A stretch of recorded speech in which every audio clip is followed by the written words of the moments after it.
जी नमस्कार।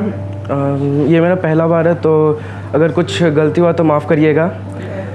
जैसा आशुतोष भैया ने गाने के बीच में एक लाइन कहा कि दिल के सबसे करीब है, तो उससे कुछ लाइनें मुझे याद आ गईं कि इश्क़े मीनार में ये किस्सा बड़ा मशहूर है, इश्क़े मीनार में ये किस्सा बड़ा मशहूर है, जो दिल के सबसे करीब है वही दिल से सबसे दूर है। शुक्रिया। तो जब हमें पहला प्यार होता है ना, तो उसके कुछ दिन तक हमें मतलब बार बार उसका ख्याल आता है, बेधड़क हमेशा उसी के बारे में सोचते हैं, तो उसी के बारे में जी।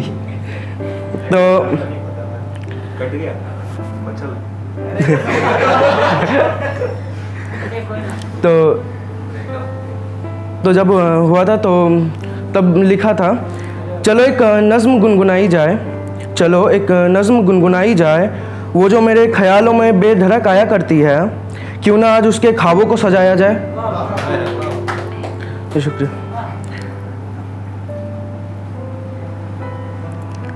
कुछ दिन पहले बैठा मैं रात में पुरानी बातें सोच रहा था, तो उसमें मैंने बस लिखने का कोशिश किया।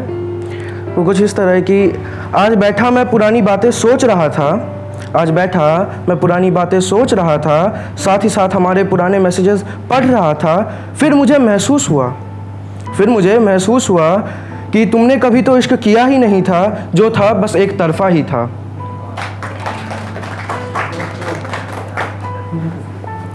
जी ये यादें हैं, जब हम कोई शख्स चला जाता है या कोई चीज़ हमसे दूर चली जाती है तो वो बड़े याद आते हैं। तो उसी पे मैंने लिखा, यादें चाहे अच्छी हो या बुरी चुभती कांटों की तरह हैं, यादें चाहे अच्छी हो या बुरी चुभती कांटों की तरह हैं, और कभी कभी याद आते हैं तो टूट कर याद आते हैं, और कभी कभी याद आते हैं तो टूट कर याद आते हैं। कुछ गुजरे हुए लम्हे, कुछ गुजरे हुए लोग कभी कभी बहुत याद आते हैं।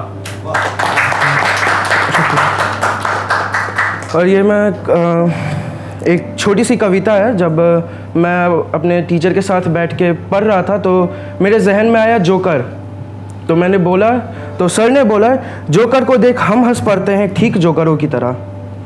फिर मैंने बोला, हाँ, जोकर को देख हम हंस पड़ते हैं ठीक जोकरों की तरह, हमें हंसाना उसकी मजबूरी, हमारा हंसना हमारी मजबूरी, वह ईर्ष्या जलन और घृणा का खामिर बनता, हम तो समझते वह बड़ा चहकता, हम अंशवेदी समझ ना पाते, अपनी जोकर वाली दुनिया में समा जाते।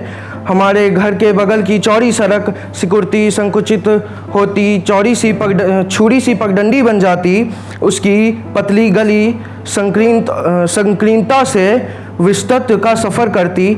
सोच सको तो सोचो, कौन है असली जोकर। शुक्रिया।